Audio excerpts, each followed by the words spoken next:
The rock world mourns the loss of Ace Frehley, the spaceman of Kiss whose blistering riffs and larger-than-life persona defined an era of glam metal excess, as his cause of death was officially confirmed 3 weeks after his passing at age 74. The Morris County Medical Examiner ruled that Frehley succumbed to blunt trauma injuries to the head sustained in a domestic fall at his New Jersey home. A mundane mishap that belied the explosive life of a man who once set stages ablaze with pyrotechnics and personal demons. Frehley's family, shattered by the void, issued a poignant statement on October 16. The magnitude of his passing is of epic proportions. This epic farewell echoed the guitar god's career, grand, gritty, and unapologetically chaotic, leaving fans, family, and former bandmates to reckon with a legacy forged in fire and fallout. The incident unfolded in quiet domesticity, a stark contrast to Frehley's arena anthem glory. Hours before the announcement, reports swirled of Frehley on life support, a ventilator hissing in a sterile ICU as loved ones weighed the unthinkable, withdrawing care from a fighter who'd battled back from countless edges. What began as a minor tumble in September escalated into catastrophe, a brain bleed that swelled silently, robbing the guitarist of responsiveness despite aggressive interventions. Frehley's team had downplayed the slip in an Instagram update, assuring devotees, "Ace is fine per doctor's orders, just canceling shows to heal." But the facade cracked. The fall's force fractured skull and spirit, a cruel coda to a body battered by decades of touring toil and substance skirmishes.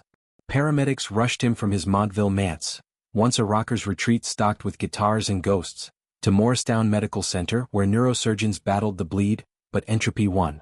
Frehley slipped away peacefully, surrounded by daughter Monique and wife Jeanette Treratola, his final notes unspoken. Kiss co-founders Gene Simmons and Paul Stanley, whose blood pact with Frehley birthed a billion-dollar behemoth, issued a joint eulogy laced with lacerating love. Devastated, Ace was an essential and irreplaceable rock soldier during some of the most formative foundational chapters of the band and its history. Their words navigated a labyrinthine bond, forged in 1973's dingy lofts, fractured by Frehley's 1982 exit amid addiction's grip, and fitfully mended through reunions that minted millions but masked mistrust. "He is and will always be a part of Kiss's legacy," they affirmed, a nod to the spaceman's cosmic grease paint and comet tail solos that propelled rock and roll all night to immortality. Yet, subtext simmered. Frehley's post-Kiss odyssey with his eponymous Comet band, spawning hits like New York Groove, was a solo supernova, unshadowed by the demon and Starchild's ego empire. Tributes poured from rock's pantheon, Eddie Van Halen even Paul McCartney who jammed with Ace in 80s haze, each toasting the riff master who made six strings sing Stardust. Frehley's arc was rock's rawest parable, prodigy to pariah, phoenix from ashes. Born Paul Daniel Frehley in 1951 Brooklyn, he was the shy strummer who at 18 answered Kiss's ad for a John Lennon of guitarists. Auditioning with Gene, Paul, Peter Criss and manager Bill O'Coin, Ace's bluesy bend sealed his spot, his Les Paul a laser in the gloom. Kiss exploded, 1974's self-titled debut Alive. 75's Thunder, Frehley's Cold Gin, and Parasite riff's raw power.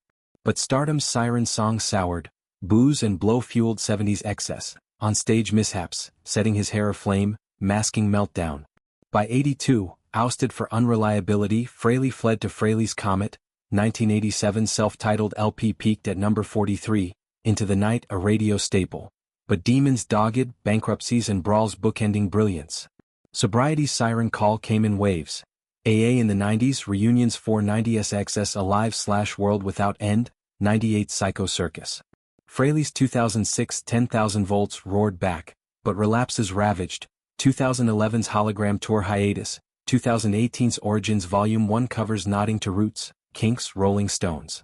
Offstage, Ace was paterfamilias to Monique, a tattoo artist echoing his ink, that iconic ank, and devoted to Jeanette, his anchor since '04. His memoir No Regrets, 2011's confessional, chronicled conquests, trashing hotels, romping with groupies, surviving ODs, yet laced with levity, Ace's wit as sharp as his whammy bar. Fans cherished his candor, from Comic-Con panels dissecting spaceman lore to YouTube vlogs demoing Detroit Rock City licks. The fall's finality fractures that narrative, a household hazard humbling a stage colossus who'd leaped from pyros unscathed.